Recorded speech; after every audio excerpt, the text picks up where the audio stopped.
حضور علیہ السلام کا جب وصال ہوا تو یہ اتنا پریشان کن لمحہ تھا۔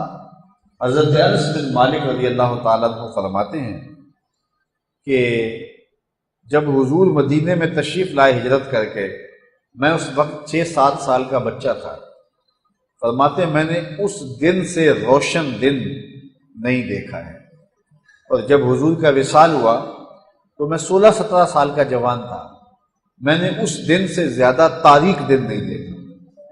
جس دن حضور مدینے میں آئے اس دن سے روشن دن نہیں دیکھا، اور جس دن حضور کا وصال ہوا اس دن سے تاریک دن میں نے نہیں دیکھا۔ حضرت عمر رضی اللہ تعالیٰ عنہ نے ہاتھ میں تلوار پکڑی ہے اور ایسے لہرا رہے ہیں، اور ساتھ کہہ رہے ہیں اگر کوئی کہے کہ حضور کا وصال ہو گیا تو میں اس کی گردن کاٹ دوں۔ اس قدر ان کے اوپر ایک جوش تاری۔ حضور سکتے میں ہیں، تھوڑی دیر کے بعد اپنی اصلی حالت میں آ جائیں گے۔ حضور علیہ السلام کی وفات کی خبر سن کر ایک صحابی ہیں زید بن عبداللہ رضی اللہ تعالیٰ عنہ، ان کے بیٹے نے جا کے ان کو خبر دی کہ ابا جان حضور کا انتقال ہو گیا۔ تو وہ باغ میں پانی دے رہے تھے، انہوں نے فوراً ہاتھ اٹھا کے کہا اللہم اذہب بصری حتی لا ارا بعد حبیبی محمد احدا، مالک مجھے اندھا کر دے۔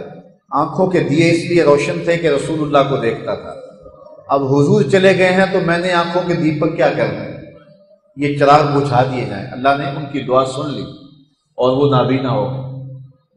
تو یہ عجیب حالت تھی صحابہ کی۔ حضرت بلال حبشی رضی اللہ تعالیٰ عنہ آپ جانتے ہیں مدینہ چھوڑ کے چلے گئے تھے حضور کے وصال کے بعد، اور داریہ میں جا کے سکونت اختیار کرتے۔ آپ کہتے تھے ان گلیوں میں پہلے حضور نظر آتے تھے، اب حضور دکھائی نہیں دیتے تو یہاں میرا جی نہیں لگتا۔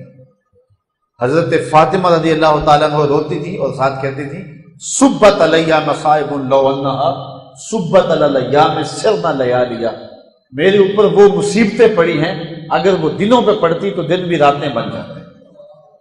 وہ اونٹنی جس کے اوپر حضور سواری کیا کرتے تھے وہ حضرت سیدہ فاطمہ کے دروازے پہ سر رکھ کے باقاعدہ روتی دکھائی دیتی۔ وہ داراز گوش جس پہ حضور سواری کیا کرتے تھے، وہ داراز گوش ایک کنویں میں چھلانگ لگا کے جان کی بازی ہار گیا۔ جب حضور چلے گئے ہیں تو ہم نے جی کے کیا لینا۔ تو یہ عجیب رنگ تھا اس حالت کے اندر کہ جب صحابہ کے اوپر ایک سکتہ طاری تھا اور کائنات لرز رہی تھی، اندھیرا طاری تھا، حضور کے وصال نے دلوں پہ بجلیاں گرا دی تھیں۔ اب اس نازک موقع پہ جو منافقین چال چل رہے تھے وہ بھی دیکھیو کتنی باریک چال تھی۔ وہ مسلمانوں کے صفوں میں گھس گئے اور بڑی ہمدردی سے کہنے لگے واہ واہ، حضور کے موجود ہونے سے رونق تھی، مسجد نبوی آباد تھی، لوگ نمازیں پڑھنے کے لیے آتے تھے، حج تھا، زکوٰۃ دینے کا ماحول تھا، لوگ جہاد کرتے تھے، جانیں مارتے تھے۔ اب کس نے جان قربان کرنی، اب کس نے مال دینا ہے، اب کس نے سجدے کرنے ہیں، اب کون مسجد نبوی کا رخ کرے گا؟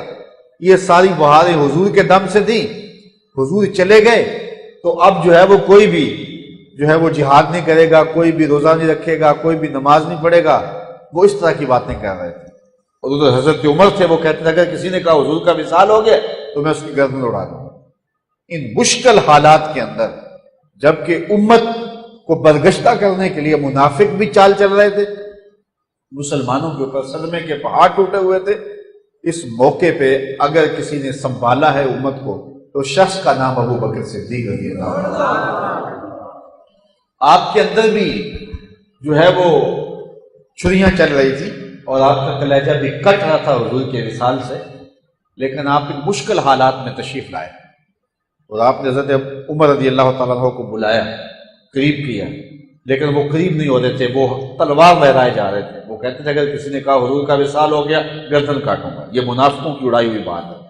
وہ اس حالت میں خیر آپ ایک اونچ جگہ پہ کھڑے ہو گئے، لوگوں کو اشارہ کیا، لوگ قریب ہو گئے۔ جب لوگ قریب ہوئے تو حضرت عمر بھی قریب آ گئے۔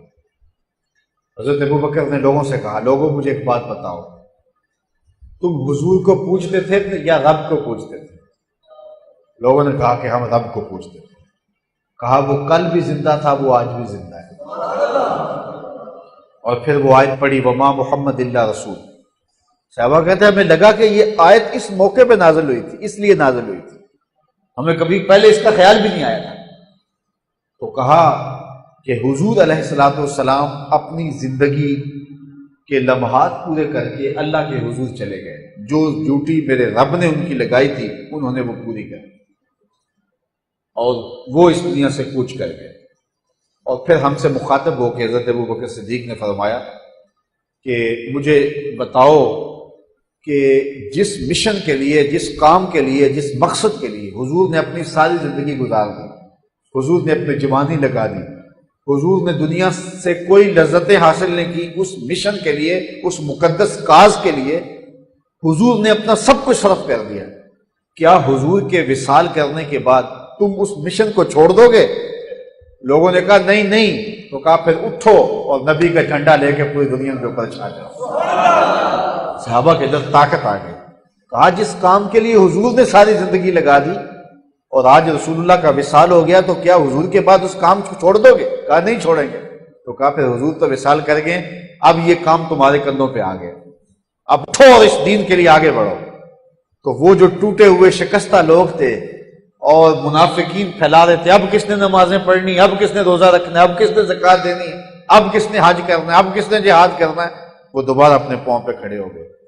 حضرت ابوبکر صدیق کا یہ وہ کارنامہ ہے کہ آپ کی ساری زندگی کو ایک طرف رکھ دیا جائے، صرف ان مشکل لمحوں میں امت کو جو سنبھالا ابوبکر نے دیا ہے، امت کے کندھوں کے اوپر قرض ہے حضرت ابوبکر صدیق رضی اللہ تعالیٰ عنہ، انہوں نے اس اوکھے والے امت کو سہارا دے کر کے جو ہے وہ امت کی مدد کی اور امت کو بچایا۔